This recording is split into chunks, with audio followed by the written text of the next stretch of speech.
Let me get started right now with the NBA Finals because I expect them to end tonight. Yes, the hell with it. I was wrong. I had Dallas winning this series in 6 games. They ain't going to even win a damn game. I didn't see that coming. Not the way Kyrie and Luka were playing, along with P.J. Washington and those boys coming into the conference finals. But nevertheless, that is the situation right now.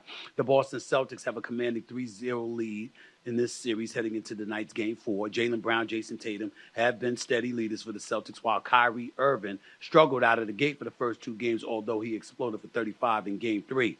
Luka Doncic has been another story as well, and that's a story that continues to be a defensive liability for the Dallas Mavericks. Here's all you need to know. When it comes to Luka Doncic, okay, when you talk about getting blown by on the defensive side of the ball, defending an opponent, nobody has been blown by more. According to statistical data, nobody has been blown by more than Luka Doncic in the last 10 years.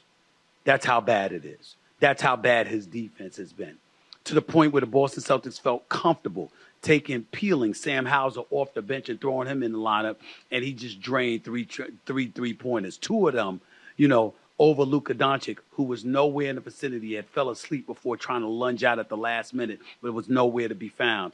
When you look at some of these stats that's going here, let's just get this out of the way going into Game 4 tonight. I'm taping this show, by the way, just a few hours before Game 4, so obviously it's before we decide this outcome is decided. I expect the Celtics to win, but Dallas could potentially surprise you. We'll talk about that in a second. The Celtics are now 1 win shy of their league-best 18th NBA championship. Both them and the Lakers are tied at 17 for this particular moment. The championship, assuming the Boston Celtics win Game 4 on Friday night, would snap their second longest title drought in franchise history, because it's been 16 years since they last cut down the Nets in 2008. Remember, when in 2008, that was a 22-year drought dating back to 1986 before they finally beat Kobe Bryant, Pau Gasol, and those boys in 2008, okay? Boston has won a franchise postseason record, 10 games, okay? This is what I'm talking about here. When you look at the Celtics can match the longest win streak by any team in the NBA, NHL, or MLB history to end a postseason. The 1992 Pittsburgh Penguins won their last 11 games in winning the Stanley Cup. The Celtics have won 10 straight. So that's what we've got to look at right now. That's just the way it is. They're 13-0 this postseason in games they've led by double digits, okay? They're 7-0 on the road in the postseason, 21-7 away from TD Garden over the last 3 postseasons, all right? And if they win Game 4 tonight in Dallas, they'll join the 2001 Lakers as the only NBA champions to finish the postseason with perfect road records.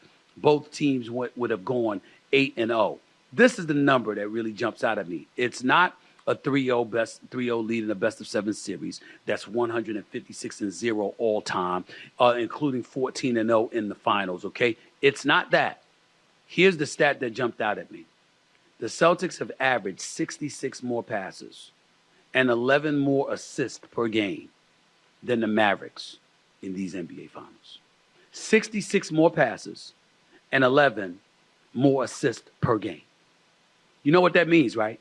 That means Luka is ball hogging. There's no other way around it. There's no other way around it. He's ball hogging. He's not moving the basketball. He's not getting others involved. When you see that flagrant of a discrepancy, that's a problem, because you're not beating the Boston Celtics just holding on to the ball hogging, and thinking that you're just going to score on them. Al Horford 6'11", 6'10", 6'11". Jason Tatum 6'9". Jaylen Brown 6'7". Drew Holiday and Derek White are at least 6'5". They got size at every single damn position. You're not getting away with that if you're Luka Doncic or anybody. That's a big reason why they're down 0-3. Now, Kyrie could have done some things in the first 2 games when he was a no-show, averaging 11 points less than his points per game average during the regular season. Okay, that he could have been better, but he showed up in Game 3 and dropped 35. Hit 4 6 3-pointers after going 0 for 8 the first 2 games from 3-point range. But Luka held on to the ball. Luka wasn't getting him the ball. That's my biggest thing. So many people talked about Luka complaining to the refs, him being such a flagrant defensive liability. Absolutely correct. Absolutely correct. But to me, the biggest crime that Luka Doncic committed is that you knew the other night was not your night. You knew it was a relatively off night. You shot 40% from the field. You took 27 shots to make 27 points. That's not a Luka Doncic type of performance. But Kyrie was in his bag. And when you see your teammate is in his bag, when you see him getting to the hole with regularity, when you see him finishing at the basket, when you see the three-point shot flowing, and you know Kristaps Porzingis is out for the game because he was injured, how in God's name do you not get the ball to Kyrie Irving? Give it to him. Let him dictate the flow.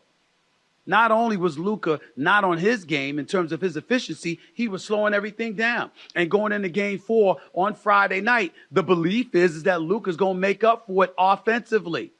But even if he makes up for it offensively, if it's courtesy of him ball hogging and not getting the ball to others, turning a PJ Washington, turning a Derrick Jones, turning a Kyrie Irving into spectators, that's a problem.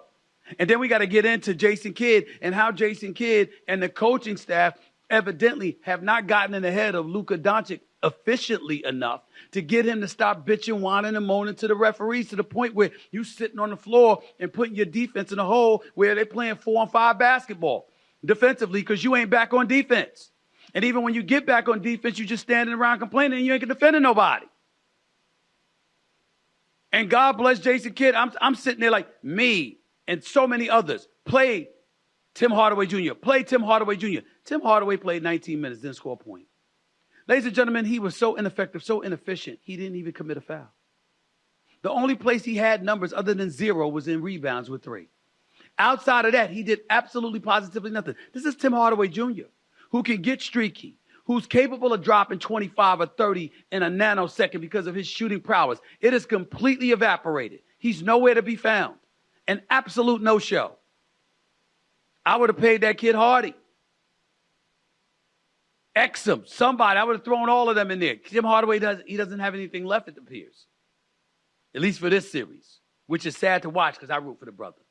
But nevertheless, it's a situation where I've lost all faith in the Dallas Mavericks because it wasn't just that they lost the game. It was that they were up 20. They were down 21.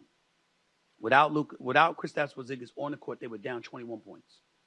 And I just said to myself, damn, Jaylen Brown and Jason Tatum can do what they want to do.